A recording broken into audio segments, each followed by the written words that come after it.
Et bonjour, c'est un nouveau week-end qui s'annonce et donc qui dit week-end dit lecture. En cours j'ai plusieurs lectures, j'ai Tortue à l'infini de John Green que je pense à terminer assez rapidement, peut-être aujourd'hui, dont je vous parlerai. J'ai également en lecture audio Son odeur après la pluie de Cédric Sapin-Dufour je crois. Et enfin j'avais commencé un ouvrage, une anthologie de textes écoféministes qui était réunie par Emily H qui s'appelle Reclaim. Bon ça je pense pas que je vais le finir ce week-end parce que c'est un peu long. Mais voilà, vous avez à peu près l'idée de ce que j'ai envie de lire principalement. Pour ce mois de mai, je sais pas pourquoi, j'ai aussi envie de lire des mangas. J'en ai lu au précédent vlog du coup avec Many Nights with a Cat, pardon, j'avais oublié le titre. Et là, j'aimerais bien finir Tsubasa Reservoir Chronicle de Clamp, qui est un manga dont je pense j'ai déjà parlé plusieurs fois sur la chaîne, que j'aime beaucoup, mais que je n'ai jamais, en fait, à vrai dire, jamais terminé parce que les derniers tomes sont introuvables. Donc, je les ai trouvés du coup en forme un peu PDF, en format CBZ, plus précisément pour les lire, parce qu'en format papier, c'est des mangas qui sont devenus introuvables, pour ainsi dire. Et voilà, et pour l'occasion j'ai mis mon super t-shirt, regardez, mon super t-shirt avec le Mokona là, et c'est les petites mascottes qu'il y a dans le manga, ils sont très mignons. Voilà, je me suis habillée pour l'occasion, j'espère que j'aurai l'occasion de lire quelques tomes, je pense que je lirai les premiers tomes de façon assez rapide parce que je vais les survoler je pense plutôt parce que je les ai déjà relus plusieurs fois les premiers tomes où je commence à bien les connaître, mais j'ai plutôt accès à partir du tome 15 à mon avis parce que là l'histoire est moins précise pour moi, et moins fraîche dans mes souvenirs plutôt.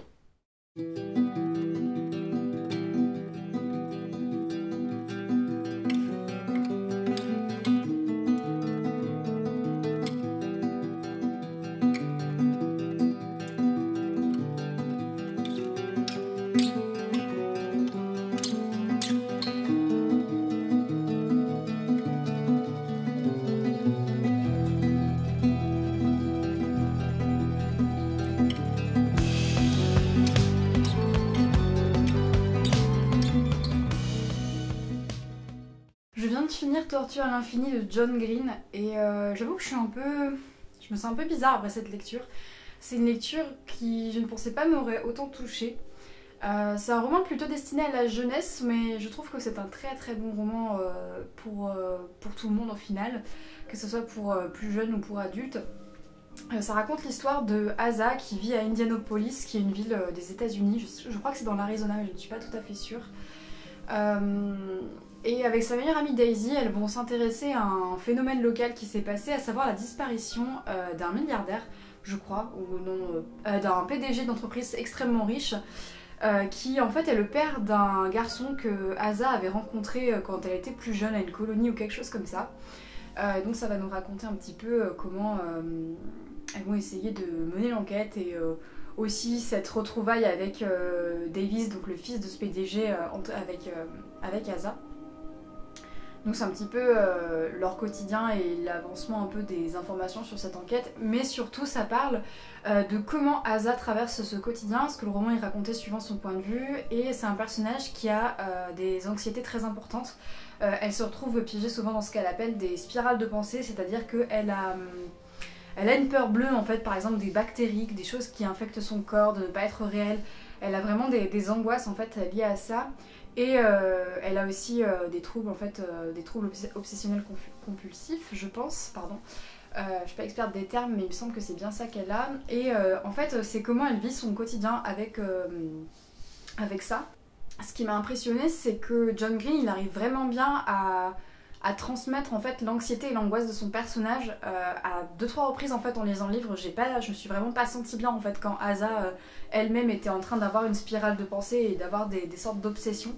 Je trouve que pour les gens qui expérimentent l'anxiété sans doute même à un niveau bien moindre que Asa, je trouve que c'est tout de suite très évocateur. Son ressenti en tout cas, c'est vraiment c'est assez précisément décrit je trouve. Et en fait, c'est aussi un roman qui parle voilà, des sentiments chez les adolescents, de l'amitié, de l'amour, de la perte de proches, du deuil. Et tout ça est fait avec beaucoup de bienveillance, en fait, je trouve. Et en même temps, c'est réaliste. C'est-à-dire que voilà, c'est pas Asa a vraiment des difficultés en fait dans sa vie au quotidien. Il y a des choses qui sont compliquées avec ses proches, avec sa mère, même avec sa meilleure amie.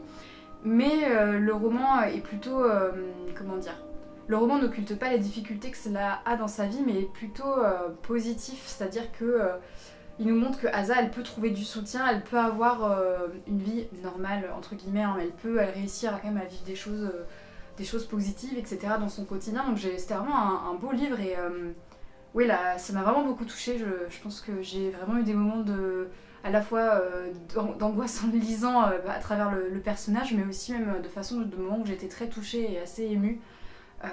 Donc ouais, c'était une belle lecture. C'est un livre dont j'avais entendu parler sur la chaîne de Jeannot ce livre. Elle en parlait justement comme d'un livre intéressant à lire si on a des phases d'anxiété, etc.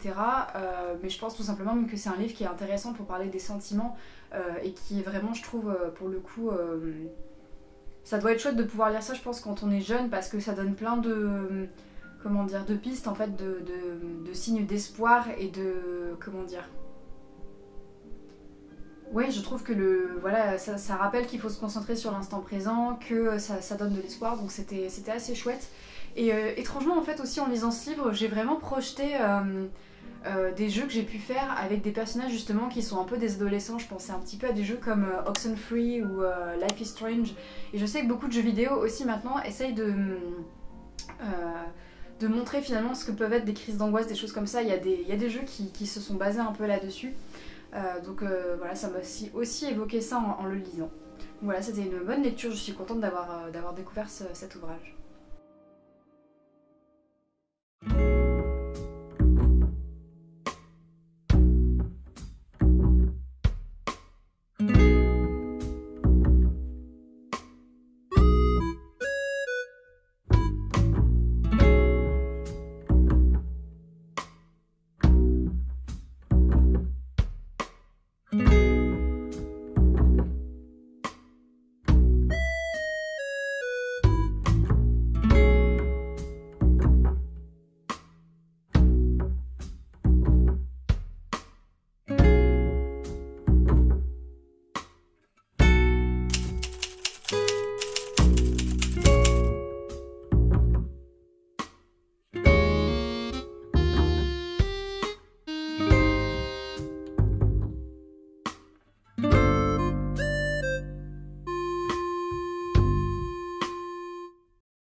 On se retrouve après avoir lu plusieurs volumes de Tsubasa Reservoir Chronicle. J'ai lu les 3 premiers hier, ou plutôt survolés parce que je les commence à bien les connaître. Ça fait plusieurs fois que je les ai lus. Et j'avais aussi déjà vu l'animé adapté de ce manga. Et cet après-midi, j'en ai lu 3 autres, donc ça fait 6 volumes sur à peu près 27-28, je crois. Tsubasa Reservoir Chronicle, c'est un manga dont j'ai déjà parlé, je crois, sur la chaîne, mais pour rappeler un petit peu, c'est un manga qui a été écrit par Clamp, qui était un groupe de... enfin, qui est toujours d'ailleurs, un groupe de mangaka femmes. Alors elles étaient au début, je crois, une dizaine, et maintenant elles sont 4. C'est vraiment 4 femmes qui forment le noyau dur. C'est des femmes qui sont nées fin des années 60.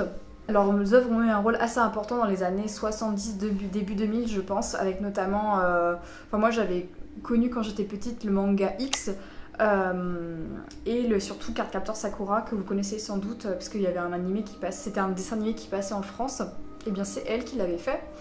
Et d'ailleurs, je pense que je mettrai des images des planches, mais il y a un personnage en fait qui ressemble comme 2 gouttes d'eau à Sakura dans Tsubasa Reservoir Chronicle et qui s'appelle aussi Sakura. C'est un petit peu leur marque de fabrique à Clamp, c'est qu'elles réutilisent en fait des personnages d'une histoire à l'autre, même si les personnages n'ont rien à voir, où ils ont des noms différents, ils évoluent dans des mondes différents, c'est un truc qu'elles aiment bien faire. Et donc là, dans Tsubasa Reservoir Chronicle, on va suivre les 2 personnages principaux qui sont Shaoran et Sakura. Ils vivent tous les 2 au pays de Clos. Sakura est la princesse du royaume et Shaoran est le fils d'un archéologue, le fils adoptif d'un archéologue. Le royaume est attaqué et durant cette attaque, Sakura perd la mémoire. En fait, elle est attaquée et sa mémoire est représentée sous forme d'ailes, donc avec tout plein de plumes. Et les plumes éclatent et se répartissent dans plein de mondes et de dimensions différentes. Et pour sauver Sakura, donc le prêtre du royaume envoie Shaoran et Sakura chez la sorcière de la dimension qui a le pouvoir justement de voyager dans les dimensions pour qu'ils trouvent une solution et que Sakura puisse retrouver la mémoire. Donc Shaoran supplie la sorcière de l'aider à à trouver un moyen de voyager dans les dimensions pour qu'il trouve les plumes en fait de Sakura et qu'elle retrouve peu à peu la mémoire. Sauf qu'en fait pour faire ça, il y a un prix à payer. Et le prix à payer, c'est que Sakura ne se rappellera jamais de Shaoran quand elle récupérera ses souvenirs. Elle va récupérer tous ses souvenirs, mais tous ceux où il y a Shaoran, ça sera effacé. Dès que quelqu'un essaiera de lui parler de Shaoran et de l'enfance qu'ils ont partagée, elle l'oubliera instantanément. En fait, elle ne se rappellera jamais de lui. Donc en fait, ils vont perdre. Ça veut dire perdre, en fait, sacrifier le lien que Shaoran a noué avec Sakura depuis qu'ils sont enfants, en fait. C'est une décision assez dure à prendre, mais que Shaoran prend sans hésiter, puisqu'il va à tout prix sauver Sakura.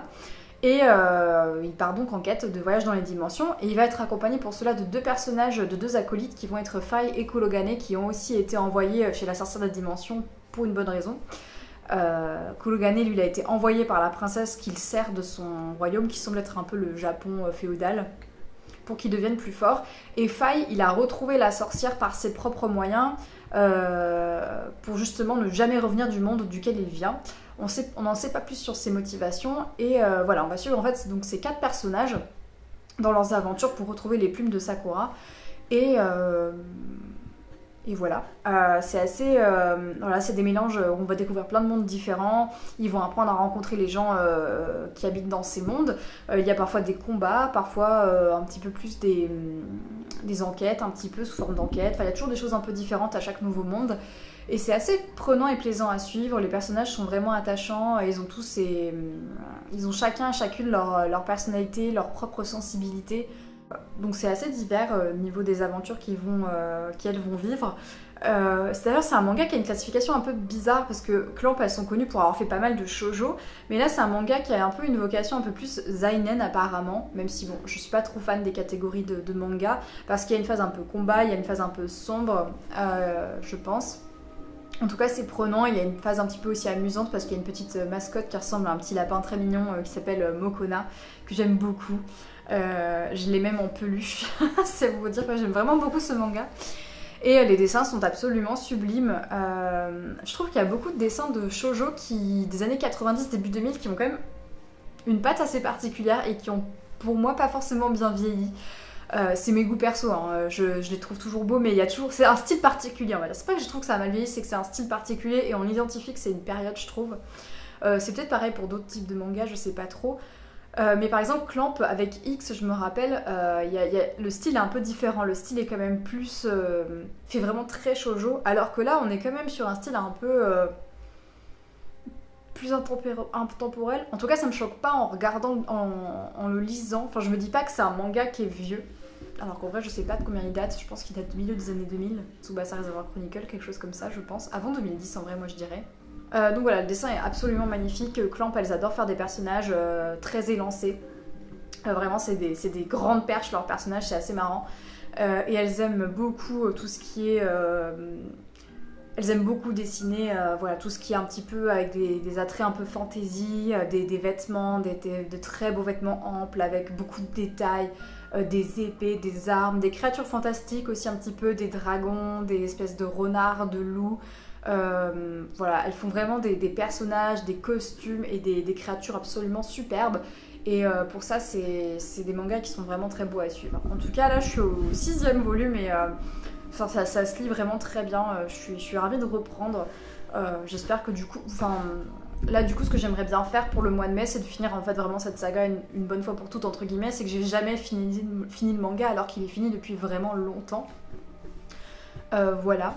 C'est un manga aussi qui a une histoire un peu particulière parce que c'est des éditions qui, comment dire, c'est plus réédité. C'est un manga qui est plus réédité en papier, je crois. Faudrait que je vérifie, mais en tout cas la version papier telle que je l'ai, celle-ci là, cette version verte, ce n'est plus réédité aujourd'hui. Et en fait les derniers volumes sont quasiment introuvables aujourd'hui, ils coûtent une fortune. Par exemple à partir du tome 20, les prix explosent, enfin vraiment le volume ça coûte, je sais plus, mais il y en a qui se vendent à 20 balles, enfin c'est vraiment... même beaucoup plus que ça je pense, c'est vraiment devenu... introuvable quoi, quasiment ces volumes là comme ça, donc on va dire que je garde les miens précieusement même si les premiers volumes sont encore assez facilement trouvables. C'est vraiment à partir du tome 20 ou quelque chose comme ça qui sont très difficiles à trouver, donc c'est assez marrant je trouve qu'il n'y ait pas eu de réédition poche. Je crois qu'il y a une réédition grand format mais pas poche. Et je trouve ça bizarre parce que c'est quand même un manga qui a été pas mal... qui a eu son petit succès, il me semble, à l'époque. Bon, bref, voilà, c'était ma petite aparté. Je vais sans doute continuer à lire ce soir les prochains tomes, et puis voilà.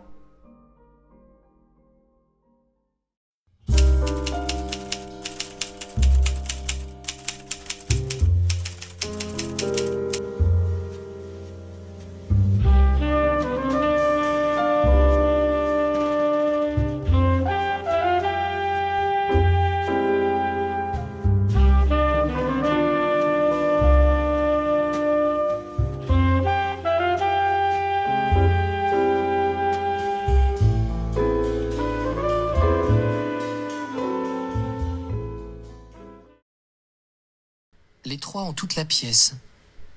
Les somnoles à peu près collés, pour tout logement une chambre de bonne les ravirait. Corday me regarde d'un œil mi-clos. Joue de son tambour à deux temps. Frison et Hubac font semblant de ne rien avoir entendu. Le ballon de leurs plumeaux les trahit. Leur queue est comme leur cœur, n'obéissant à aucun contrôle. J'ouvre à peine la trappe de la cheminée, le feu repart. Je remets une bûche dont Mathilde verra les braises.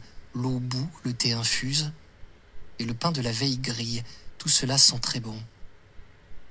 Les flamèches renaissantes éclairent la pièce en kaléidoscope. Les ombres dansent. Ne pas rompre la magie, surtout ne pas éclairer. Je pourrais me lever plus tard, mais ce moment vaut toutes les courtes nuits. Je les observe dormir à moitié. Pas un matin sans que leur douce concorde ne m'émeuve. Chacun d'eux pourrait-il vivre seulement seul? Bonjour, me revoilà après avoir lu quelques volumes supplémentaires de Tsubasa Reservoir Chronicle. Je viens à l'instant de finir le tome 10 ici. Je dois avouer que c'est vraiment un plaisir de se replonger dans ce manga. Ce que j'aime beaucoup notamment, c'est le fait qu'il mélange autant les genres. C'est-à-dire que voilà, c'est quand même un manga qui a un aspect quand même très shoujo par le fait qu'il y a une relation qui est décrite vraiment assez souvent en fait, la relation entre Shaoran et Sakura, parce que Shaoran est très souvent inquiet de ce qui va arriver à Sakura. Et du coup il y a leurs souvenirs communs qui sont partagés, avec toujours beaucoup d'attention. Ils ont toujours en fait beaucoup d'attention l'un pour l'autre, et c'est vraiment très mignon parce que Sakura en fait n'est pas censée se rappeler Shaoran, mais elle a tout de suite de l'affection pour lui. Et c'est même dit en fait dans les mangas que il y a la mémoire, on va dire, mentale et la mémoire du corps, et qu'il y a peut-être des chances que Sakura en fait ait une mémoire du corps et se rappelle en fait de Shaoran par ça, et c'est assez... Bref, j'aime beaucoup, les deux personnages sont vraiment très mignons tous les deux. Et en plus Sakura, je m'étais déjà fait la réflexion la dernière fois que je l'avais relu ce manga, c'est une princesse, elle est un peu dans l'archétype de la princesse un petit peu innocente, un petit peu fragile. C'est vrai elle correspond un petit peu à cet archétype là, mais en même temps c'est un personnage qui est toujours plein de surprises. Il y a plein de choses en fait qu'elle sait faire qui sont très étonnantes. Par exemple, elle est hyper forte au jeu de cartes, elle tire hyper bien l'alcool, enfin elle teste des trucs, enfin c'est très drôle. Il y a plein de petites choses chez elle qui sont très inattendues et qui font que c'est un personnage qui est très attachant et qui reprend peu à peu en substance au fur et à mesure qu'elle recouvre la mémoire, ce qui est en fait totalement cohérent, puisque du coup sa personnalité revient aussi, ses souvenirs reviennent, donc elle redevient en fait la personne qu'elle était finalement avant, et c'est vraiment chouette de voir cette évolution là.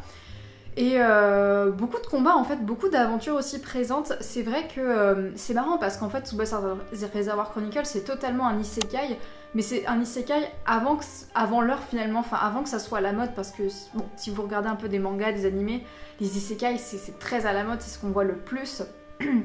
Enfin le plus peut-être pas, mais c'est quand même c'est un genre qui est assez présent. Et il y a des gens qui n'en peuvent plus d'ailleurs des isekai.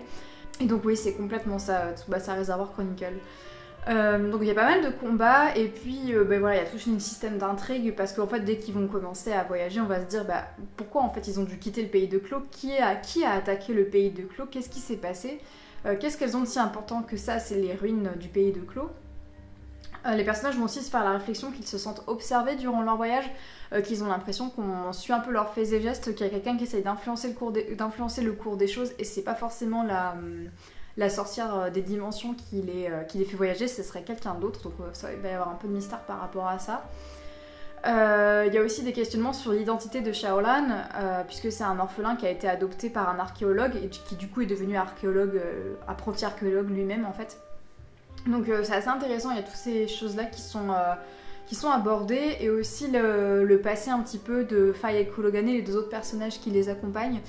Bref, je trouve que c'est très équilibré, je trouve qu'on s'attache énormément aux personnages, et ça c'est toujours un truc assez important. Donc ouais, j'aime beaucoup. C'est un manga il y a de l'action, il y a des choses intéressantes, et en même temps ça prend le temps de creuser les relations et les sentiments des personnages, et j'aime beaucoup cet aspect-là.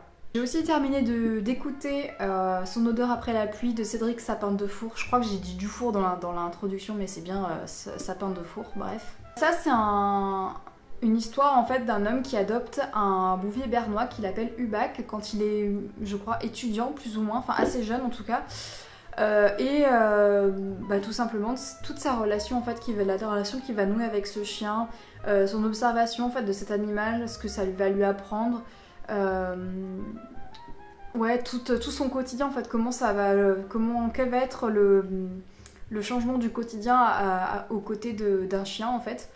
Une histoire en fait somme toute assez, peut-être qui semble classique, mais qui est vraiment touchante. Vraiment, en tout cas c'est un livre qui m'a beaucoup ému, beaucoup touchée. Qui est plein de tendresse, plein d'amour en fait pour le quotidien, et pour la présence en fait d'un animal dans sa vie. Et j'ai trouvé ça vraiment très beau. Le style plaira pas à tout le monde par contre, je pense. J'ai vu qu'il y avait beaucoup de critiques par rapport au style de l'histoire.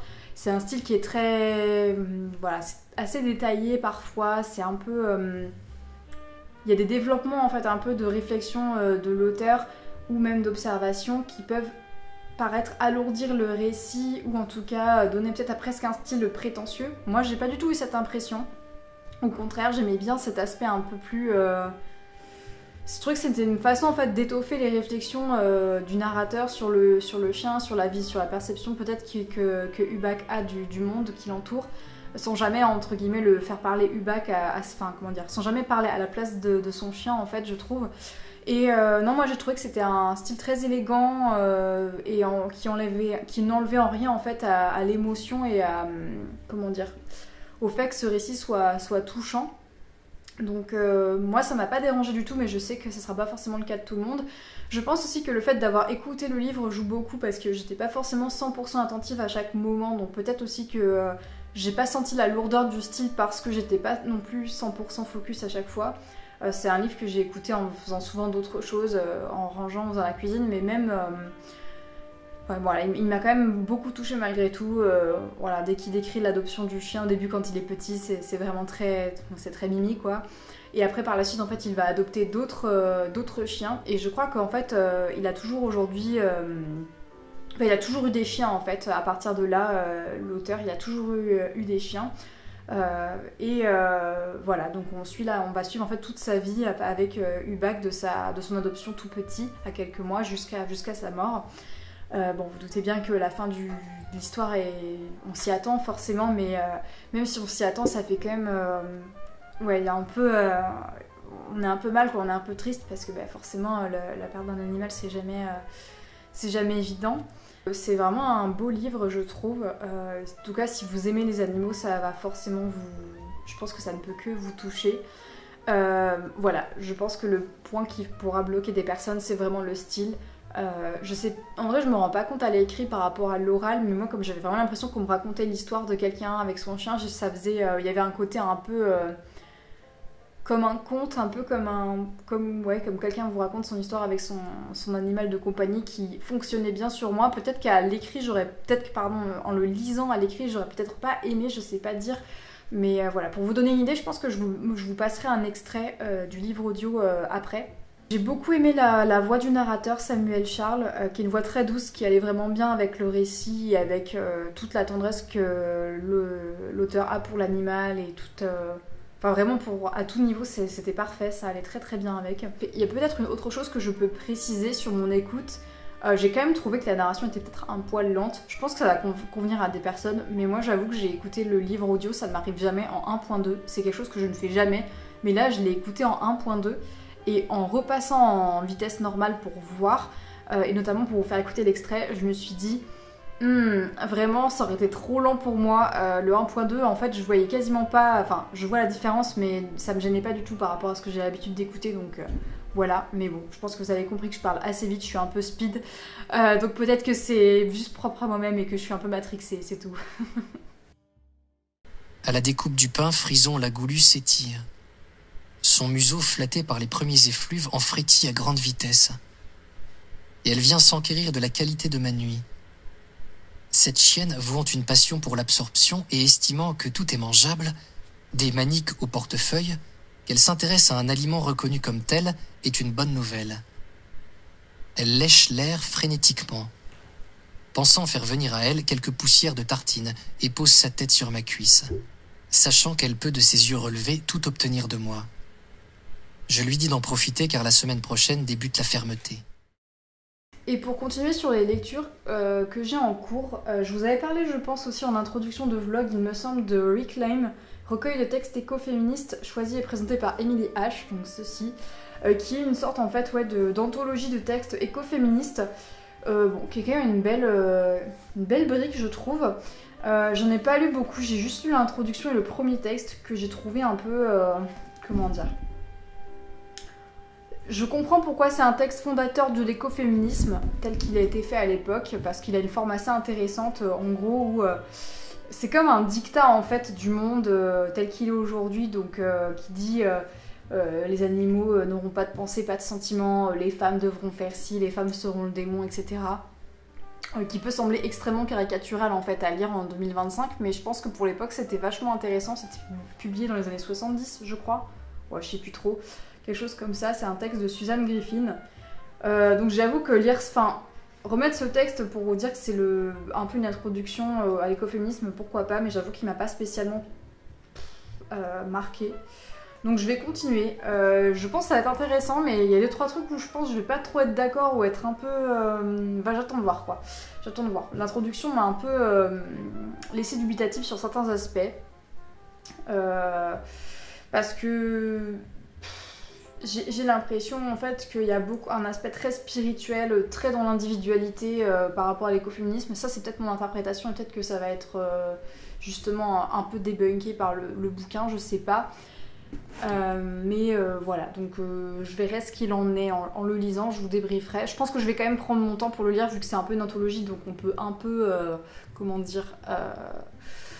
lire les textes, piocher un peu dans les textes comme ça de façon assez... espacé dans le temps sans que ça soit gênant je pense.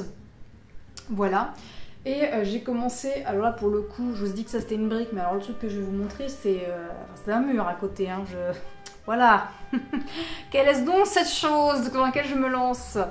Il s'agit de M, l'enfant du siècle de Antonio Scorlatti, qui est, je crois que ça fait longtemps que j'ai pas lu un bouquin aussi énorme de ma vie, je pense, vraiment, je sais pas dans quoi je me lance là, mais j'ai commencé avant-hier, je crois, j'y ai pas retouché depuis, mais je pense que ça va quand même se lire assez facilement. C'est une sorte de... comment dire, de récit, biographie, mais un peu sous forme de fiction de Benito Mussolini. Et de en fait comment il est arrivé au pouvoir, j'imagine comment il est devenu chef du gouvernement italien, comment il a mis en place le fascisme en Italie, j'imagine. Et voilà, donc ça, attendez, ça je vous ai dit que c'était une bricasse, mais c'est apparemment, j'ai découvert que c'était le premier tome d'une trilogie. Voilà, donc je pense que Antonio Scorlatti, il a des choses à dire. Il a des choses à dire sur Mussolini. Là, en tout cas, je viens juste de commencer, ça se passe en 1919. Mussolini est en train de créer les faisceaux de combat, notamment à partir d'anciens combattants de la Première Guerre mondiale, où il s'appuie sur leur ressentiment et le fait qu'ils n'aient pas été reconnus dans la société civile après la Première Guerre mondiale, malgré leur participation. Ils jouent un peu sur leur frustration, j'ai l'impression, pour recruter et créer ce mouvement des faisceaux de combat. Voilà, pour ce que j'en ai lu pour l'instant. C'est une partie de l'histoire de l'Italie que je connais en fait très mal, alors que pourtant j'y suis allée plusieurs fois, j'ai appris la langue, et je trouve que c'est toujours un peu dommage de ne pas avoir en tête des portions de l'histoire d'un pays comme ça quand on s'est quand même confronté un petit peu déjà à sa culture et à sa langue.